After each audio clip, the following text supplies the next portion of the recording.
things ever been a problem for you? Have you ever had a hard time staying clean and sober? Or have you ever wondered why some people seem to sail through treatment and recovery with few issues, while others, maybe even you, shed blood, sweat, and tears, but still can't get to a year? If so, you're not alone. What if the solution was as close as your kitchen table, or maybe even your refrigerator? What if the answer is that nobody ever told you that what and when you eat actually matters to your recovery? Are you somebody who has never cared about food? Perhaps you never really learned how to cook, and so you simply live off whatever is cheap and easy. You are why I created my nonprofit organization, Eating Protein Saves Lives.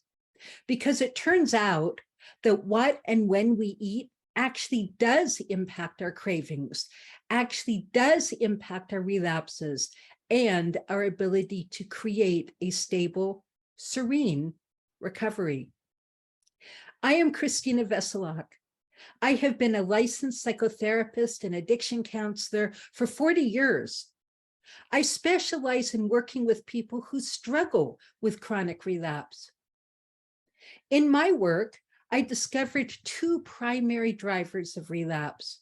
The first is missing a meal, or two, or four, and the second is untreated trauma.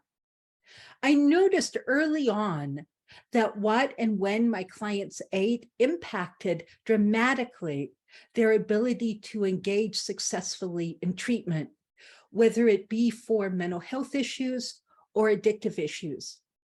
And I wanted to understand this better.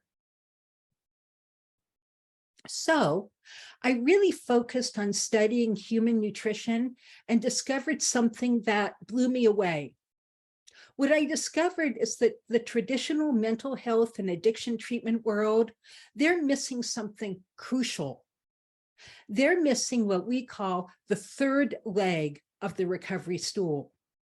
We know that addiction is a bio-psychosocial and spiritual disorder, but traditional treatment ignores the brain. Medication is the only option given us to address the biochemistry of addiction and recovery. And sometimes medication upon medication upon medication. Everything else is ignored. Try sitting on a three-legged stool with only two legs. No matter how hard you try, no matter how many recovery skills you learn, no matter how many meetings you go to or treatment programs you go through to learn all these wonderful skills, you still fall over. Well, we now know why. I actually found that there is an easy way to begin to address the biochemistry of addiction and recovery without medication, and that is to feed the brain first. We want to feed the brain what it needs to repair itself and function optimally. The natural health and nutrition world has actually known this for 70-odd years.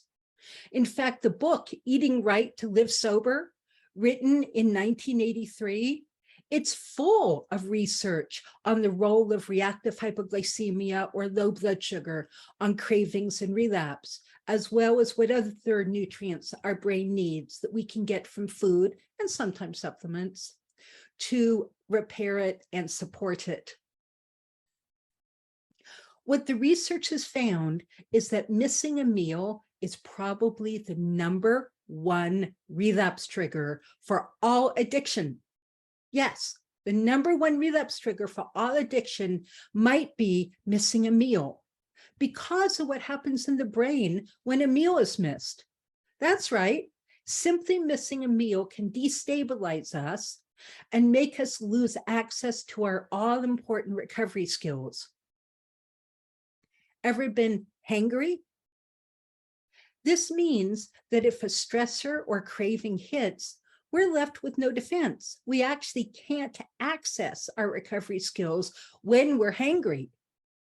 No wonder the relapse rate is so high. But in spite of the research, nobody knows this. Let me tell you a story. A former client of mine was 32. She was in her third treatment program for alcohol use disorder. She actually started weeping in her first session with me, and my heart just broke for her, because no matter how hard she tried, she kept drinking. She was actually going to 3 meetings a day, and yet she was still chronically relapsing. She had even been to a Wayne Dwyer inspirational lecture the week before and had a profound spiritual experience in the middle of it. She recommitted with every single fiber of her being to sobriety, and she was drunk within 2 hours. At that point, she almost gave up.